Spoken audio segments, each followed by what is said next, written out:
Question है बेटे straight line के according find the equation of straight line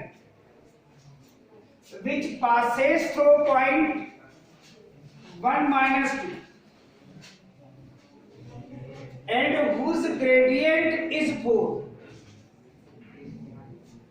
question जब आप सॉल्व करते हैं तो दो चीजें मस्ट है कि आपको उस क्वेश्चन को बनाना कैसे पड़ेगा। तो सबसे इंपॉर्टेंट चीज है कि आपके पास क्वेश्चन में ग्रेडियंट गिवन दैट में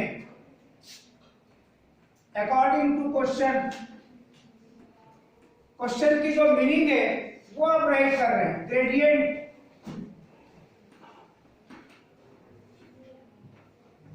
ऑफ अ स्ट्रेट लाइन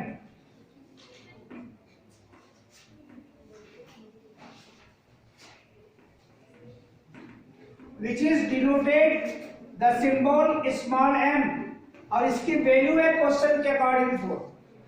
तो आपको ये समझ आता है कि हमें ग्रेडियंट के फॉर्म में इक्वेशन ऑफ लाइन राइट करना है।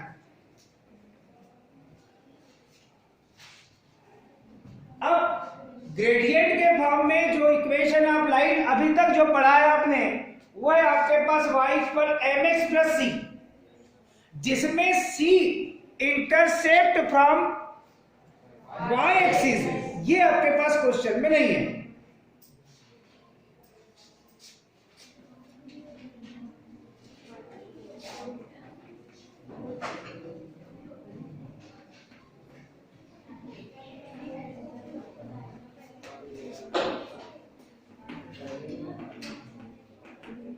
Equation of line y equal mx plus C, m के लिए तो आपके पास सिचुएशन है कि ये ग्रेडियंट ऑफ अ लाइन है, where c equal intercept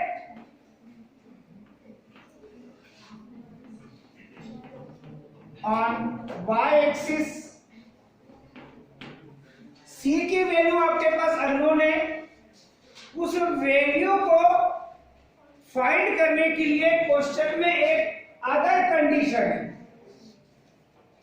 m की वैल्यू आप पुट कर लेंगे, मगर c की वैल्यू फाइंड करने के लिए आपके पास क्वेश्चन में कंडीशन है कि जिस लाइन का इक्वेशन आप फाइंड कर रहे हैं वो line passes through point 1 minus 2। That means पहले तो आप ग्रेडियंट की वैल्यू यहां पुट कर दीजिए इन प्लेस, आप m भी पुट 4। अभी इस क्वेश्चन में 4 है, अगर क्वेश्चन को सिलेक्ट करेंगे ये वैल्यू चेंज हो सकती है, तो उस वैल्यू को आप पुट करेंगे और प्लस c क्या है आपको पता है, इसे आप इक्वेशन नंबर 1 कह दीजिए। यहां पर लिखिए according to question line first, मतलब इस लाइन की बात कर रहे हैं, passes through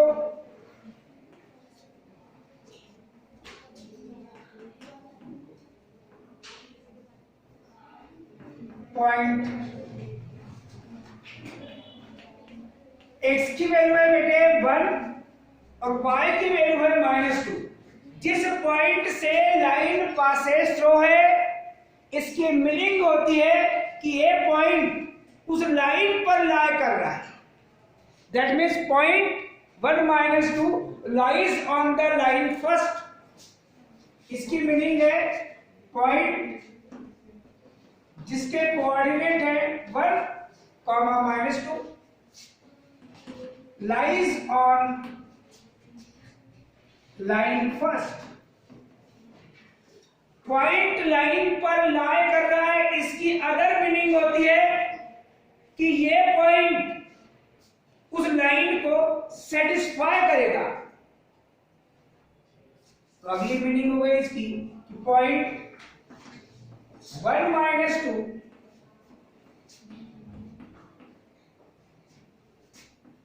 satisfies line first. Line को सेटिस्फाई करने की मीनिंग होती है बेटे कि इन प्लेस ऑफ x उस पॉइंट का x coordinate and in place of y उस पॉइंट का y कोऑर्डिनेट आप पुट कर दीजिए। और कैलकुलेशन करके उस लाइन के इक्वेशन में जो अननोन क्वांटिटी है उसे आप फाइंड कीजिए। ये समझाने के लिए फर्स्ट क्वेश्चन में सब चीज लिखा है, केवल ये फर्स्ट वाला पॉइंट अदर क्वेश्चन में जब आप राइट करेंगे, ऐसी कोई सिचुएशन आपके सामने आएगी तो सीधे ही आप सेटिस्फाई कर सकते हैं। इस क्वेश्चन में ये बताया गया है कि पॉइंट से अगर लाइन पासेज थ्रू है तो इसकी मीनिंग है कि पॉइंट उस लाइन पर लाई कर रहा है, दैट मींस उस लाइन को सेटिस्फाई कर रहा है, that means in place of x we put 1 and in place of y we put -2।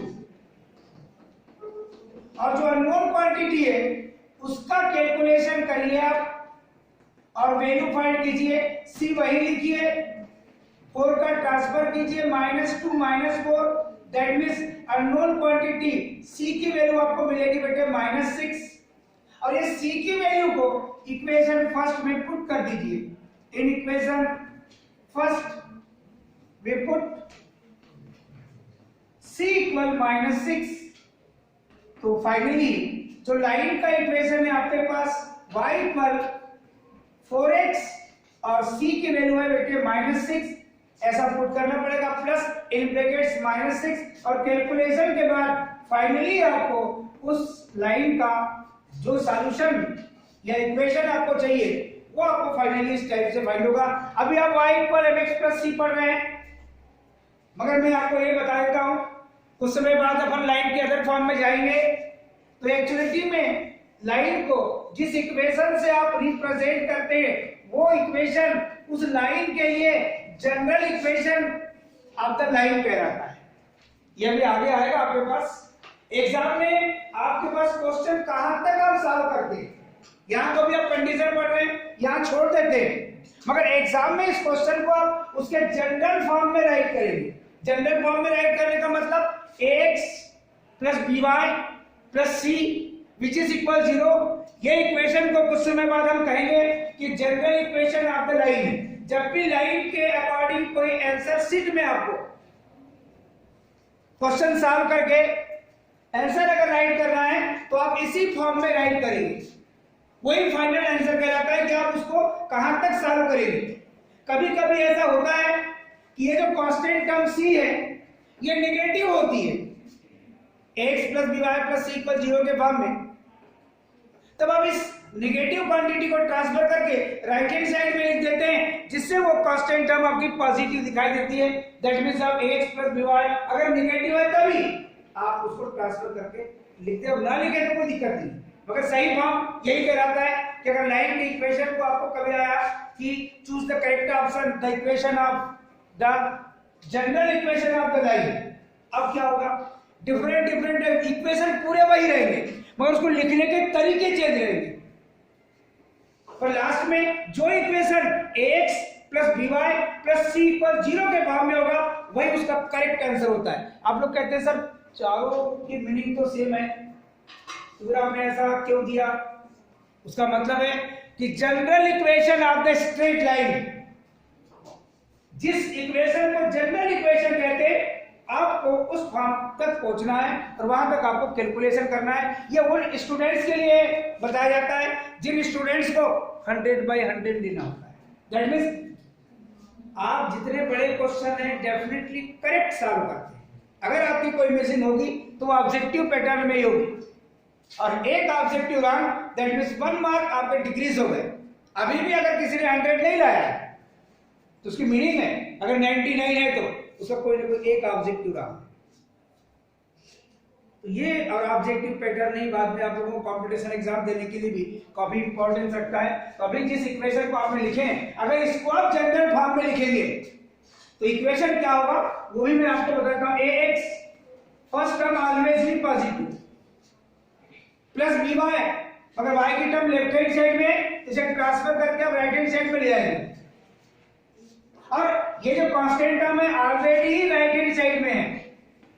ये एक्चुअली में ax plus by plus c equal 0 के फॉर्म में, where a b and c are real numbers. वो positive negative कुछ भी हो सकते हैं। रियल का मतलब मालूम है ना आपको? रियल नंबर्स कौन कौन से होते हैं? All rational and all irrational. तो रेशनल की मीनिंग क्या है? All natural numbers, all integers, all whole numbers, ये सब रेशनल होते हैं। और वो भी जो न तो नेचुरल है, न तो होल नंबर है, और न तो इंटीजर है, दैट मीन्स फ्रैक्शन फॉर्म में, that means P upon Q के फॉर्म में, तो वो भी आपके पास रेशनली कहलाते हैं। इरेशनल कौन से कहलाते हैं? जो रूट में अगर कंप्लीट स्क्वायर क्वांटिटी नहीं है, रूट 2, रूट 3, रूट 4 नहीं, क्योंकि उसकी वैल्यू 2 मिल जाएगी। ये इरेशनल नंबर होते हैं जिनमें कंप्लीट स्क्वायर क्वांटिटी आपके पास रूट में नहीं होती। पहचानने के तरीके बताया। तो रेशनल प्लस इरेशनल, इनका टोटल कलेक्शन ये कहलाता है रियल। ऐसा हमने कह दिया कि A, B and C are real. तो रियल कौन से है ये भी पता होना चाहिए। यहां पर ये सब चीजें दिखाई दे रही है, कभी कभी इसको ट्रांसफर करके वहां देता है और वो ऑप्शन भी हो 4x minus y which is equal 6 भी हो, और ये भी हो, और इसको इस टाइप से भी लिखा गया हो, इसको x upon a plus y upon b पर 1 के फॉर्म में भी लिखा गया हो, जो भी आगे आएगा। और आपको कहा कि general equation of the straight line, तब यही सही। वो ट्रांसफर करने के जो पॉजिटिव की हो वो जनरल फॉर्म नहीं है। एक्चुअल में general form of straight line का ये है। वो अगर नेगेटिव मिलती तब तो अपन लिख देते, कोई दिक्कत नहीं है। मगर फाइनली आप जब भी आपको स्ट्रेट लाइन का इक्वेशन फाइंड करने के लिए कहा जाएगा, आप इस फॉर्म तक एग्जाम में जाएंगे तो आप बोलेंगे सर आप यहीं क्यों उठते हैं, क्योंकि वो जनरल इक्वेशन, यानी आपको स्टूडेंट को, आप अभी जिस यूनिफॉर्म में हैं, कोई भी अननोन पर्सन आपको बता देगा आप किसी ना किसी स्कूल के स्टूडेंट हैं, मगर आप जनरल यूनिफॉर्म में घूम के देखिए तो ये पता नहीं चलता कि आप स्कूल के हैं कि कॉलेज के हैं कि पढ़े ही रहे हैं। नहीं, पढ़ ही रहे मतलब स्टूडेंट ही नहीं है, मतलब ये सब समझ नहीं आती। मगर अभी आपको समझ आ रहा है कि हाँ ये किसी न किसी स्कूल से कनेक्ट है। अब सामने जब देखेंगे तो S MCS higher secondary school, यानी ये लेवल है, ये आपकी पहचान है, ये आपका स्टैंडर्ड है। जनरल आपको बोलते हैं कभी कब आएंगे सर, कैसे आएंगे सर, कौन सी यूनिफॉर्म में आएंगे सर, तो आपको बोलते हैं जनरल यूनिफॉर्म में। समझ रहे हो? कल क्लास है सर एक्स्ट्रा, कैसे आएंगे, बोलते हैं चलो कौन सी में आना, जनरल में आना बोलते हैं। तो ये सब चीजें आपको पहचानने के तरीके। अभी एक क्वेश्चन जो हमने सिलेक्ट किया है, आपको इस टाइप के कोई ना कोई डिफरेंट क्वेश्चन मिलेंगे जिसमें कंडीशन यही होगी, ग्रेडियंट की वैल्यू चेंज हो जाएगी, ये पॉइंट जिससे लाइन पासेस थ्रू ये चेंज जाएगा, मगर क्वेश्चन बनाने का पैटर्न आपके पास चेंज नहीं होगा। इस बात पे आप ध्यान देते हुए चलेंगे। हम एक नेक्स्ट क्वेश्चन और सिलेक्ट कर रहे हैं। यहां पर जो क्वेश्चन आपने पहले पढ़ चुके हैं उसको भी हम देख रहे हैं, और क्वेश्चन बहुत सारे आएंगे आपके पास। Find the equation of straight line, find the equation of straight line.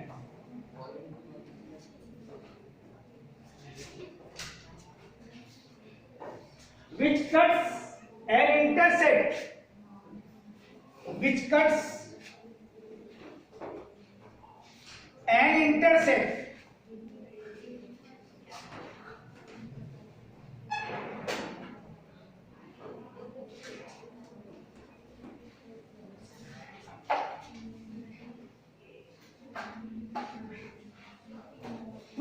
from y-axis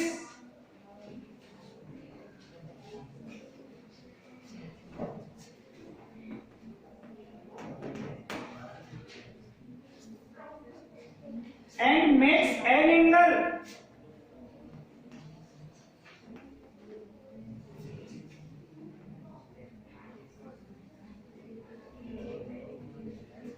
tan inverse 5/4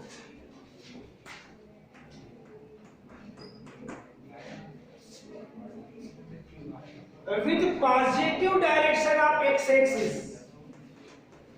with positive direction of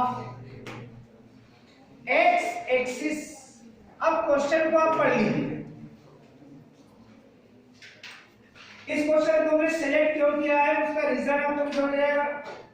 इसके प्रीवियस क्वेश्चन में इंटरसेप्ट अननोन था, इसमें आपके पास अभी ग्रेडियंट अननोन है।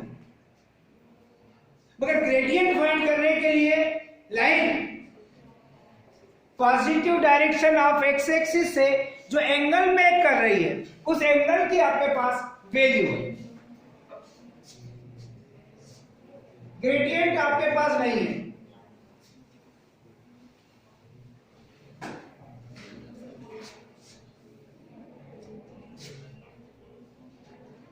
If a line makes an angle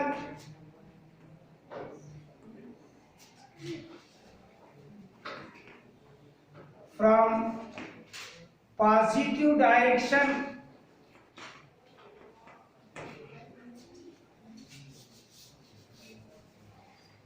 of x-axis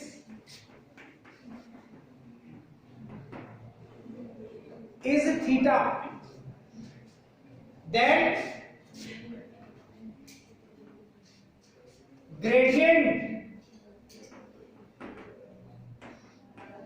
and equal tangent of theta according to question theta equal, ये question में आपके पास है tan इनवर्स 5/4। हमने इसको बताया था आपको प्रीवियस डे। इनवर्स ट्रिग्नोमेट्री का डिटेल कॉन्सेप्ट आपके पास 12th में आएगा, मगर इसमें जब आप लिखेंगे तो डायरेक्ट आप लिख सकते हैं 5/10 थीटा इक्वल 5/4 राइट कर सकते हैं। वो साइड आप 10 लेंगे, यहाँ 10 थीटा और यहाँ पर 10 ब्रैकेट में 10 inverse 5/4 10 inverse x which is equal x। उस दिन आपको cos के अकॉर्डिंग बताया था, आज 10 के अकॉर्डिंग बता दिया गया है। 10 थीटा की वैल्यू प्रीवियस सिचुएशन में क्या राइट की गई है m, दैट मींस ये किसकी वैल्यू हो जाएगी, ग्रेडियंट की वैल्यू हो जाएगी, और उस लाइन की ग्रेडियंट आपके पास है। और अगेन अकॉर्डिंग टू क्वेश्चन एक सिचुएशन आपके पास और है, इंटरसेप्ट फ्रॉम वाई एक्सिस। ये सब चीजें आपको लिखना पड़ता है, इसकी मीनिंग है 2 यूनिट्स। ये क्वेश्चन में गिवन दैट ऐसी कंडीशन में जो ऊपर आपने सिचुएशन राइट किया है आप डायरेक्ट राइट कर सकते हैं। So equation of a line, equation of a line, line that means straight line, gradient और इंटरसेप्ट फॉर्म में आपके पास जो इक्वेशन ऑफ लाइन है वह y equal mx plus c। m की वैल्यू आपने कैलकुलेशन में फाइंड किया है और वो कितनी है 5/4 इंटू x, और c की वैल्यू क्वेश्चन में आपके पास 2 है। आप इसको आंसर कर देंगे क्योंकि आप इस एक्सरसाइज के अकॉर्डिंग पढ़ रहे हैं। मगर यही क्वेश्चन अगर एग्जाम में आएगा तो जब तक इसको आप ax plus by plus c equal 0 के फॉर्म में राइट नहीं करेंगे तब तक आप 4 से मल्टीप्लाई कर दिए हमने पूरे इक्वेशन में, या एलसीएम लेके सॉल्व कर लिए और फिर क्रॉस मल्टीप्लिकेशन कर दी, दोनों में मीनिंग सेम है। अगर इसको आप जनरल फॉर्म में राइट करना चाहेंगे बेटे तो x की क्वांटिटी पहले 5x माइनस 4y और ये plus 8 which is equal 0, ax plus by plus c equal 0। अगर एक स्टूडेंट इस क्वेश्चन को सॉल्व करने के बाद यही रुक जाता है और एक स्टूडेंट इस क्वेश्चन को एग्जाम में सॉल्व करके यहां तक पहुंच जाता है, इन दोनों में डिफरेंस होता है। इस स्टूडेंट को हमने चेकिंग के दौरान ऐसे 2 स्टूडेंट को 100/100 दे दिया है। अब ये देखा जाता है कौन सा ऐसा एक क्वेश्चन है जिसमें ये बेहतर पाया जा रहा है, तो हम देखते हैं कि एक स्टूडेंट जिसने जनरल फॉर्म में राइट किया है उसका 100 दे देते हैं और इसका घटा देते। ऐसी स्थिति, क्योंकि कोई एक ही आना चाहिए टॉप पे। अब आजकल तो क्या है कि सब बहुत सारे टॉप पे आते हैं 100/100, मगर सबका सिचुएशन अगर कॉपी का देखा जाए तो सिमिलर नहीं रहता, मजबूरी है देना पड़ता है। और फिर भी फाइनल देखा जाए कि बेहतर को, तो ये कंडीशन आपको तब, ये लोकल में नहीं होता ज्यादातर, ये बोर्ड क्लास में देखा जाता है। तो आप बोर्ड देंगे देंगे ना नेक्स्ट सेशन में, ये नहीं कहती है वो इस साल ही देगी तो अगले साल तो देगी ना।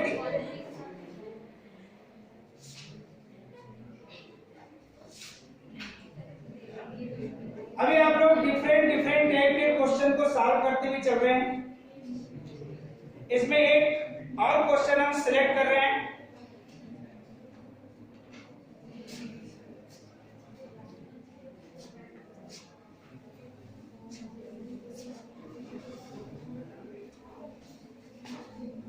फिर एक न्यू फॉर्म को फाइंड करने की हम कोशिश करेंगे।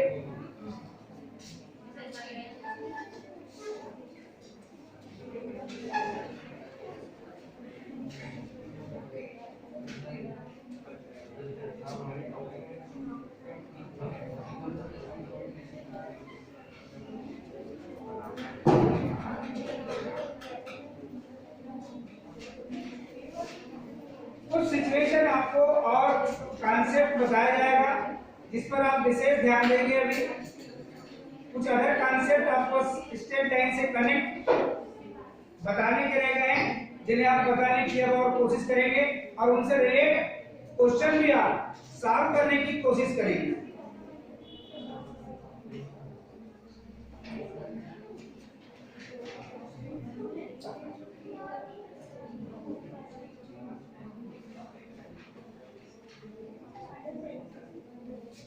अगर two lines are parallel,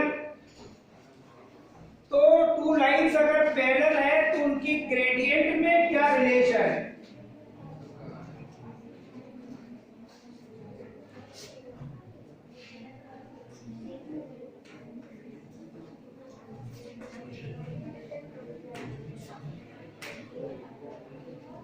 and their gradients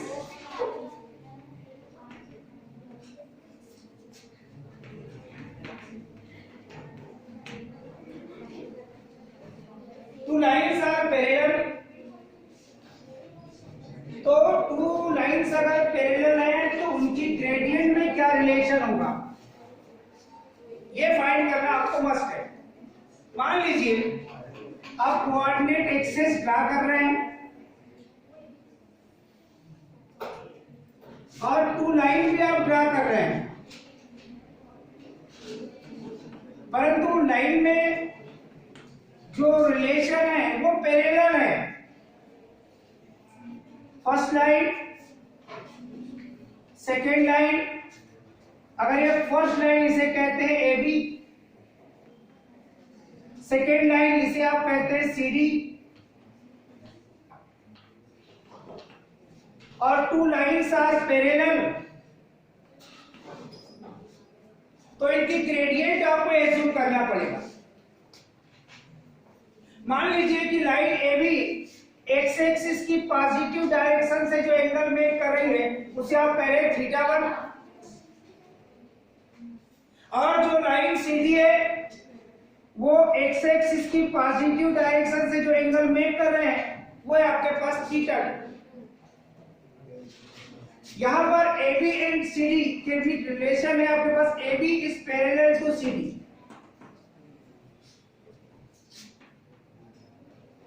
gradient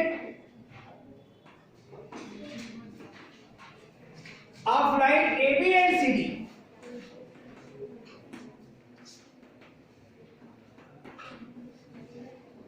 आप M1 एंड M2 इनकी ग्रेडियंट आपने एज्यूम कर लिया है। If line AB and CD, lines AB and CD make angles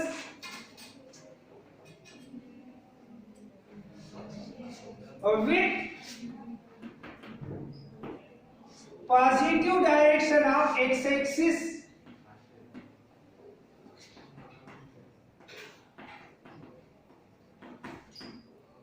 θ1 and θ2 जो आपके फिगर में दिखाई दे रहा है। लाइन AB θ1 एंगल मेक कर रही है और लाइन CD ये θ2 एंगल मेक कर रही है।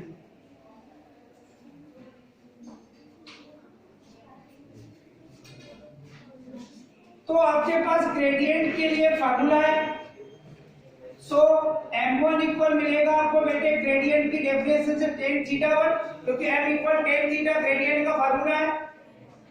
और m2 की वैल्यू मिलेगी बेटे आपके पास m2 इक्वल tan थीटा 2। अब आप देख रहे हैं कि ये जो टू लाइंस है AB एंड CD, ये दोनों लाइंस कैसी हैं, और जो एक्स एक्सिस है इनके लिए क्या है, ट्रांसवर्सल है कि नहीं है।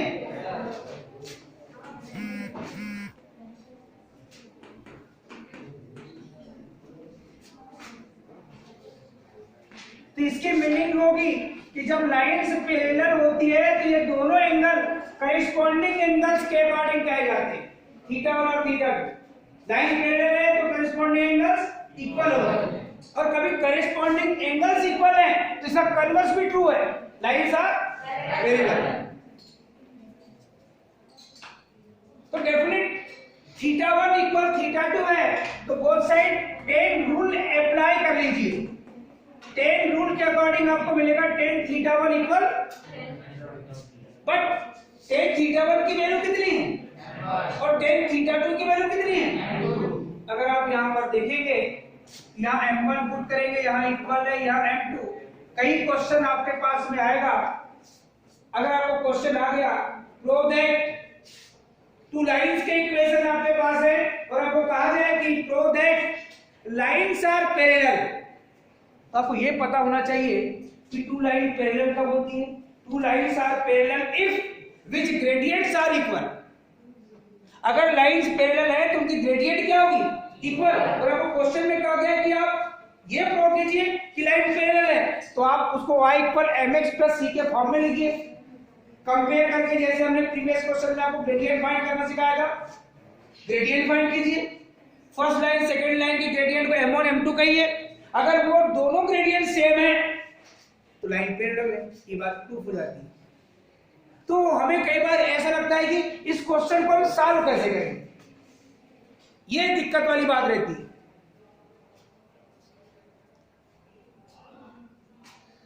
अब यही कंडीशन अगर बदल जाए और यहां लिखा है parallel lines and their gradients, ये रिलेशन हटाकर आप कहें कि परपेंडिकुलर लाइंस,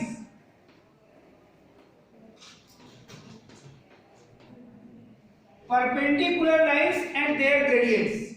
अगर टू लाइंस अगर परपेंडिकुलर हैं तो उनके ग्रेडियंट में क्या रिलेशन होगा।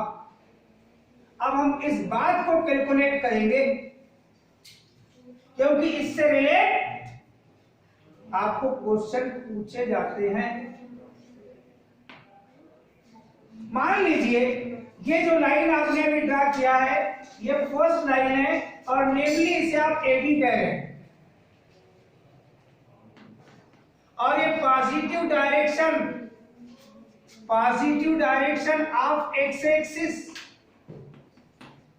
ये है आपके पास, इससे थीटा 1 एंगल मेक कर रही है।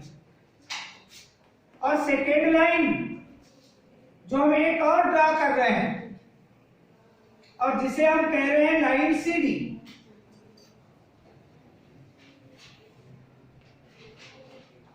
ये सेकेंड लाइन है आपके पास CD, और ये लाइन AB और CD, line CD x axis की पॉजिटिव डायरेक्शन से जो एंगल मेक कर रही है उसे आप थीटा 2 कह रहे हैं, और ये two lines AB and CD are mutually perpendicular, each other perpendicular. अगर लाइन परपेंडिकुलर हैं तो फिर उनकी ग्रेडियंट में क्या रिलेशन होगा। आपको क्वेश्चन दिया गया find the relation of gradient two perpendicular lines. अगर टू लाइंस परपेंडिकुलर है तो उनके ग्रेडियंट में आपको रिलेशन ही फाइंड करने पूछ दिया गया, तो उसको कैलकुलेट करने के लिए आपको two perpendicular line AB and CD draw करना पड़ेगा। आपने ए बी कहा है जो एक्स एक्सिस की पॉजिटिव डायरेक्शन से जो एंगल मेक कर रहे हैं वो आपके पास है थीटा 1, और जो लाइन सीधी है वो एक्स एक्सिस की पॉजिटिव डायरेक्शन से जो एंगल मेक कर रही है वो है आपके पास थीटा 2। बस समझ गए? नहीं समझ? और ये लाइंस कैसे परपेंडिकुलर, तो ये एंगल कितना होगा? 2 लाइंस अगर परपेंडिकुलर है तो उनके बिटवीन एंगल 90 डिग्री होगा।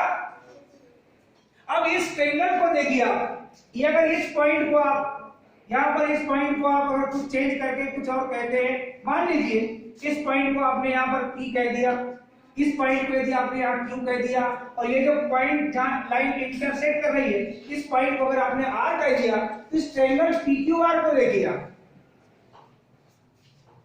इस ट्रायंगल PQR में theta 1 is the exterior angle, theta 1 is the exterior angle of 90 degree and theta 2। और आपको पता है कि जो इंटीरियर एंगल्स का सम होता है वो एक्सटीरियर एंगल के इक्वल होता है। ये प्रीवियस क्लास में हम लोगों ने पढ़ा है, 9th में, ज्यादातर 9th में पढ़ा है हमने, कि अगर एक्सटीरियर एंगल को देखें हम तो वो 2 इंटीरियर एंगल्स के सम के। तो यहां पर आप जो सिचुएशन चेंज करेंगे, A B perpendicular C D, एक रिलेशन चेंज हो गया बेटे आपके पास, ये सब चीजें वही रहेगी, ये भी सब वही रहेगा, यहां तक सब कुछ वही रहेगा, नो चेंज, क्योंकि हमने केवल परपेंडिकुलर का सिंबल है, बाकी सब चीजें इसमें वैसी राइट करनी पड़ेगी। और यहां पर आपको चलना पड़ेगा clearly in triangle, clearly in triangle, ये AB and CD are perpendicular, यहीं से चलते हैं, AB perpendicular CD, so in triangle PQR angle, ये तो आपने बता दिया कि थीटा 1 और थीटा 2 एंगल मेक कर रही है। एंगल जो आपके पास में PRQ है ये आपके पास 90 डिग्री है। So theta 1 which is equal 90 degree plus theta 2, that means अगर आप थीटा 2 को ट्रांसफर करेंगे बेटे तो ये मिलेगा theta 1 minus theta 2 which is equal 90 degree. Relation आपके पास टेंजेंट में फर्स्ट टाइम या राइट करके रखे आपने, तो बोथ साइड आप tan यूज कर लीजिए, tan theta 1 minus theta 2 which is equal tan 90 degree. और आपको पता है कि tan a माइनस b का फार्मूला क्या होता है, आप बताएंगे क्या? tan a minus b which is equal, नहीं बताएंगे तो बैठे रहिए आप, कोई इनमें से tan a माइनस b का फार्मूला ट्रिग्नोमेट्री में आपको बहुत टाइम से पढ़ाया गया है। हाँ बोल बेटी, पूरा फिर से बोल बेटे, जल्दी मत बोल, आराम से बोल, रिलैक्स होकर बोल। 1 upon tan a minus tan b upon minus की प्लस, आपको पता है कि tan a माइनस b का फार्मूला आप लोगों ने ट्रिग्नोमेट्री में पढ़ा है, tan a minus tan b upon 1 plus tan a into tan b। अगर इस फार्मूले को यहां अप्लाई करेंगे तो in place of A theta 1 in place of b theta 2, that means tan theta 1 minus tan theta 2 upon 1 plus tan theta 1 into tan theta 2, और tan 90 degree की value आपको कल ही बताया गया था, इनफाइनाइटी होती है, पता था? जब आप कैलकुलेशन कर रहे हैं बेटे तो डेफिनेटली tan थीटा 1 की वैल्यू कितनी है बेटे? m1, tan थीटा 2 की वैल्यू ये पहले ही फाइंड करके रखा है आपने, यहाँ पर पुट करेंगे बेटे m1 minus m2 upon 1 plus m1 into m2 which is equal infinity। अब यहां पर आपको एक चीज का ऑब्जर्वेशन हमेशा लेना है। अगर राइट हैंड साइड में अगर आपको कभी भी इनफाइनाइटी नजर आए तो ये जो डिनोमिनेटर वाली क्वांटिटी है इन्हें आप इंटरचेंज कर लीजिए। m1 माइनस m2 इसके अपॉन में इंफिनिटी लाइए और जहां इंफिनिटी राइट किया हुआ था वहां उस फैक्टर को ले जाइए जो डिनोमिनेटर में राइट किया हुआ था। अभी भी क्रॉस मल्टीप्लिकेशन करेंगे तो वही है, नो चेंज। आपको पता है कि इंफिनिटी से किसी भी डिफाइंड क्वांटिटी को अगर डिवाइड करते हैं तो उसकी वैल्यू कितनी मिलती है बेटे? 0, विच is equal 1 plus m1 into m2, और इस 1 का अगर यहाँ ट्रांसफर करेंगे और first time m1 into m2 right करेंगे तो ये रिजल्ट क्या होगा? -1। यानी अगर two lines are perpendicular then the multiplication of which gradient is -1। अगर टू लाइन अगर परपेंडिकुलर है तो उनकी ग्रेडियंट का मल्टीप्लिकेशन -1 होगा। ये छोटी छोटी चीजें कई बार राइट इन वन वर्ड्स में भी, राइट रॉन्ग में भी ये सब चीजें पूछी जाती है, कई बार चूज द करेक्ट ऑप्शन में पूछी जाती है। तो आपको ये पता होना चाहिए कि अगर लाइन पैरेलल है तो ग्रेडियंट इक्वल, और लाइन अगर परपेंडिकुलर है तो उनकी ग्रेडियंट का मल्टीप्लिकेशन -1। ये फाइनली ऑब्जर्वेशन आपको यहां प्रिंट कर लेना है। कहीं पर भी आप एग्जाम देंगे, हो सकता है कहीं कॉम्पिटिशन एग्जाम में इसकी आवश्यकता आपको पड़ जाए, तो आपके पास ये लर्निंग आप ही लर्न करके रख लीजिए। ये सोच के मत बैठिए कि घर जाएंगे और एक बार फिर रिपीट करेंगे। ये फाइनल जो आपको चाहिए था, ये जितनी चीजें कैलकुलेशन करके निकाल रहे ना, ये केवल इसी क्लास के लिए। आपको आगे वाली क्लास में ये नहीं पूछेंगे find the relation between two perpendicular gradient of two perpendicular lines, ये फाइंड करने के लिए नहीं पूछेंगे। आपको ये आवश्यकता पड़ेगी कि अगर लाइन परपेंडिकुलर है तो उनकी ग्रेडियंट का मल्टीप्लिकेशन कितना है, और अगर लाइन पैरेलल है तो उनकी ग्रेडियंट का क्या रिलेशन है, ग्रेडियंट साथ होगा। ये आपको लर्निंग प्रोसेस में आखिर कहां तक रखना है? लाइफ टाइम, लाइफ टाइम, ये अच्छा है। यानी कभी आपको दोबारा ऐसा पढ़ाने का मौका अगर मिल जाए, मिलेगा ही